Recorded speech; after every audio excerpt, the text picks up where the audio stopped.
Fala pessoal, aqui é o Brody. Olha só, no último dia 14 de fevereiro, hoje é quinta-feira que eu tô gravando esse vídeo, no dia 16, né? Mas pra você que acompanha o canal aqui, no último dia 14 de fevereiro, ou pra você que tá caindo de paraquedas, então no dia 14 de fevereiro, eu participei aí de uma live no canal do Marcelo Scherer, no Desconecta, cara. Se você ainda não conhece o canal Desconecta, fica a dica pra você conhecer. É um canal muito legal, cara, muito interativo, traz muita informação pra vocês. E além disso, ele tem uma plataforma chamada desconecta.com.br, que é a plataforma que une colecionadores de discos. Então dá uma passadinha lá, que você vai se identificar, porque tem muita coisa legal. Lá você pode comprar, vender, enfim, cara, dá uma passadinha lá que você vai entender o que eu tô falando. E o canal do Desconecta, cara, a gente fez uma live no último dia 14 de fevereiro pra falar sobre os 50 anos do Raw Power, que foi lançado pelo Iggy and the Stooges. Então a gente comentou várias situações lá, falamos muito sobre o Iggy Pop e sobre essa amizade que ele tinha, principalmente com o David Bowie,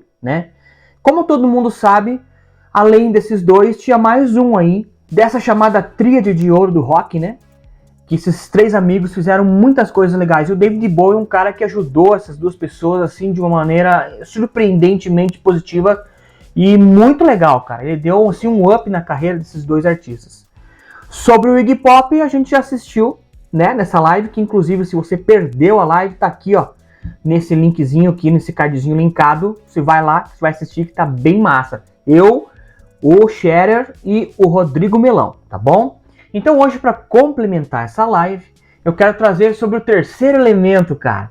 A gente falou sobre David Bowie e Iggy Pop, agora a gente vai falar sobre esse terceiro elemento, que é o Lou Reed, um dos caras, desses três aí, é o terceiro amigo, mas era um amigo mal-humorado, né? Então se tá curioso para saber, quer saber mais sobre essa história, quer ficar por dentro do que tá rolando, que rolou naquela época, fica comigo até o final desse vídeo. Vamos junto conferir, galera, vamos lá.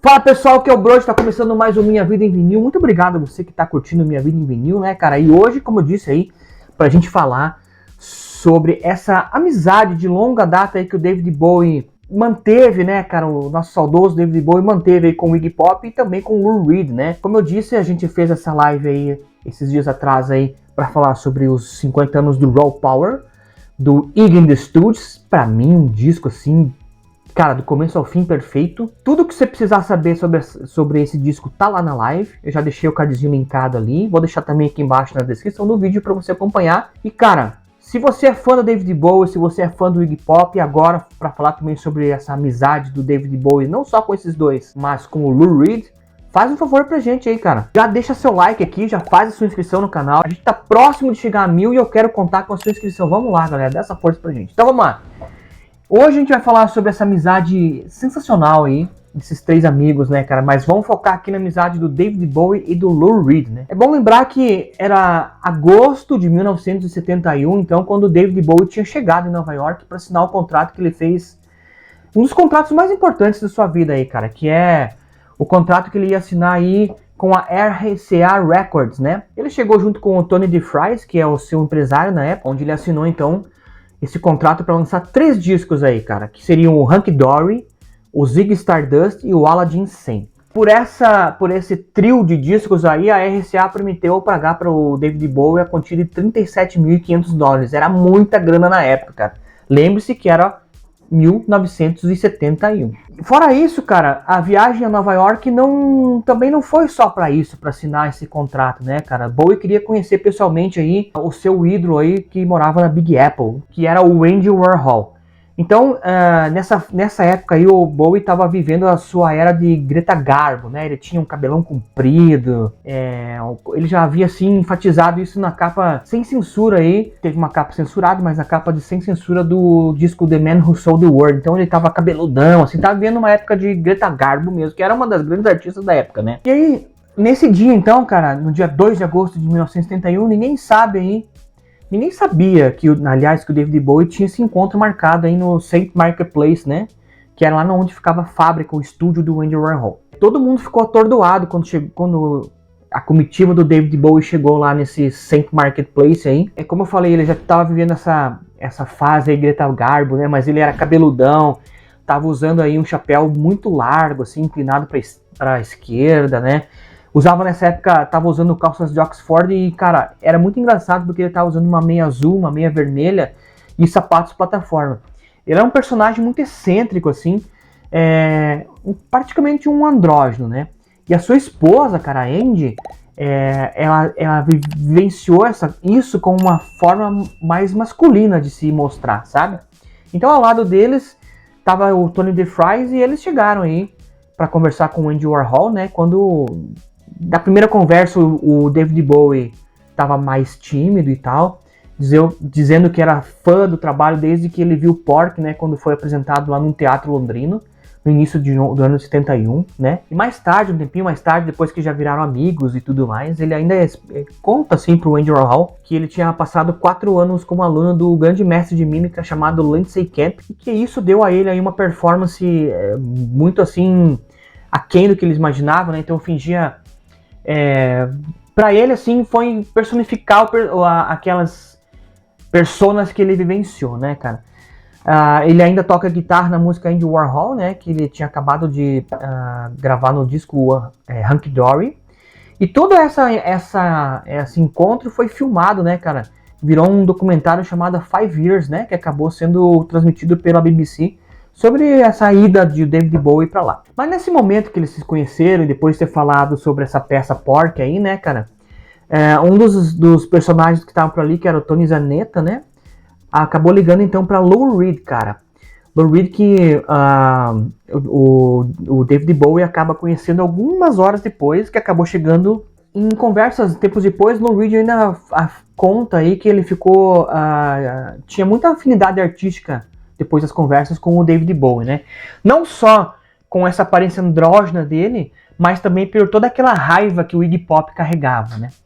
Então, essa amizade começou a florar, assim, né? E tinha até junto uma certa cumplicidade sexual incluída no meio disso tudo, sabe? O Lou Reed considerou, assim, David uma pessoa excessivamente sofisticada, né? Vale lembrar também que nessa época o Lou Reed havia deixado o Velvet Underground, né? Um ano antes, no verão, né? E nessa época ele tava trabalhando no escritório de advocacia de seu pai, cara. Tava ganhando $40 semanais, que era lá em Long Island, né? Então, essa viagem toda, depois de toda essa conversa, esse encontro, né? O que aconteceu foi que o David Bowie ficou assim encarregado aí de convencer o seu empresário, o Tony DeFries, né, a conseguir um novo contrato de gravação pro Lou Reed, né, para dar uma ajuda para ele, cara, dar essa mão, essa colher de chá. E, cara, sendo assim, então o DeFries conseguiu com que a gravadora da RCA, só que a UK, né, gravasse um disco do Lou Reed, então, em 1971, em dezembro daquele ano, né? A Andy, cara, que era esposa aí do David Bowie, arrumou um flatzinho pra ele ficar lá, um apartamento, né? Um kitnet, vamos dizer assim. A gente chama flat, mas é um kitnet, né, cara? Lá em Earlskirk, um lugar famosíssimo lá em Londres, né? E aí o Lou Reed conseguiu gravar, então, o seu primeiro disco, que contava aí com o Richard Robinson, né, na guitarra. O Richard Robinson, que era amigo da Lisa, que era uma jornalista que era amiga dessa galera toda aí, né? E ainda, cara, nessa gravação contava com o Rick Wakeman e o Steve Howe do Yes, que eram, assim, músicos já bem estabelecidos, né? O problema é que o álbum foi um fracasso total. Então o primeiro disco do Lou Reed não teve, assim, tanta aceitação, né? E mais uma vez o Lou Reed falou, cara, beleza. Então, mais uma vez, voltou para David Bowie, né? Que nesse ano tava gravando aí o Ziggy Stardust. E aí, cara, o que acontece foi que o David Bowie deu mais uma colher de chá pro seu amigaço Lou Reed, né? Vale também dizer que nessa época ele já estava gravando aí, tinha 7 faixas demo gravado lá no Trident Studio, né? E tava dividindo também, nessa época, tava dividindo o estúdio com o Mott the Hoople. Mott the Hoople, inclusive, foi que ele escreveu uma música chamada All the Young Duds, né? Que ele deu de presente. E juntos, cara, com o David Bowie e o Mott the Hoople ainda chegaram a gravar Sweet Jane, que era uma versão do Velvet Underground com o Lou Reed, né? E aqui o Lou Reed ainda cantou esse refrão dessa música do disco do Mott the Hoople, né? E aí, cara, é como se o David Bowie tivesse envolvido, assim, como um patrocinador na carreira do Andy Warhol, que aí tava endossando também o Lou Reed, o Iggy Pop, o Mott the Hoople. Então olha quanta gente o David Bowie tava ajudando nessa época, né? E aí em julho, então, Lou Reed apareceu para fazer a sua primeiro shows, enfim, na Inglaterra, e se juntou ao David Bowie para um concerto beneficente chamado Salvem as Baleias, no Royal Festival Hall. Daí, cara, dessa apresentação, teve 3 músicas do Velvet Underground que eles tocaram juntos: White Light, White Heat, Sweet Jane e Waiting for My Man. E aí todas essas 3 músicas eram relacionadas à heroína, cara. Então vale lembrar que isso aí era um tema recorrente pro próprio David Bowie, né, que tava, nessa época já estava experimentando isso, né, e o Lou Reed, por mais que ele escrevesse sobre isso, ele odiava esse material, ele não curtia muito, né. Algum tempo depois, então uns dias depois aí, houve aquele famoso escândalo lá de Dorchester Hotel, né, lá em Londres, quando em plena apresentação do Ziggy Stardust, o Lou Reed beijou o David Bowie na boca, cara, na presença de muita gente, tinha fotógrafos aqui, chamados paparazzi, né. E o pessoal aí ficou alucinado com isso, né, cara? Foi como uma confirmação de que, assim, sei lá, pra eles, né, cara, que David Bowie era um cara sumido, né? Enfim, cara, aconteceu esse detalhe, mas todo mundo sabe dessa história, você que acompanha David Bowie e tal, sabe que não é bem por aí, mas enfim, cara, era isso. E aí, nessa época aí, nesse mesmo tempo, né, ou naquele mesmo dia, David Bowie lá deu 22 entrevistas, cara, sobre isso, né? E sempre ao seu lado tava o Iggy Pop, cara, que nessa época ele tinha tingido o cabelo de prata, então tava com o cabelo platinado, né, prateado, e tava usando uma camisa do T-Rex. E do outro lado, a tiracolo, já tava o Lou Reed, então era a tríade de ouro do rock and roll aí, tava sempre junto. E aí no dia 2 de agosto, então, o David Bowie cumpriu a sua promessa aí. Logo depois, então, o David Bowie cumpre a sua promessa, né, enquanto eles estavam gravando os Spiders from Mars, né, tinha toda essa estrutura aí da turnê do Zig, né, cara? Ele acabou reunindo algumas canções aí pro Lou Reed pro seu próximo álbum, né? Isso tudo em agosto, tá? Então essas sessões começaram lá no Trident Studios, né, com Ken Scott como engenheiro, o Mike Ronson como produtor e o David, que era guitarrista, o David Bowie tocando guitarra e o Mick Ronson como produtor, e também o David Bowie estava ali dando uns pitacos no estúdio. E em apenas 9 dias daquele ano de 72 foi gravado Transformer, que é o disco mais revelador e mais transformador do Lou Reed. Aqui, Mick Ronson ainda lembra que Lou terminou quase todas as letras tipo assim, de prontidão, sabe? Era um enxame de melodias desestruturadas com acordes errados e sem aqueles arranjos sangrentos. O que mais deixava nessa época, nesse momento, o Mick Ronson nervoso naquelas sessões todas, era que o Lou Reed nunca sabia quando o violão dele estava afinado, então tinha que ficar parando toda hora a gravação para ir lá afinar o seu instrumento, né? Lembrando também, já tínhamos então o Hunky Dory, Ziggy Stardust, agora Transformer, mas o mais surpreendente de tudo isso, cara, é o caso da rádio que transmitiu a matéria onde só falava sobre sexo oral, travestis e outras perversões, né? Ainda também aquele maravilhoso arranjo de Jazz School Nova York que o Mick Ronson colocou na música, com aquele contrabaixo do Herbie Flowers e o solo do sax do Ronnie Ross, né? Que também foi professor aí do David Bowie, né?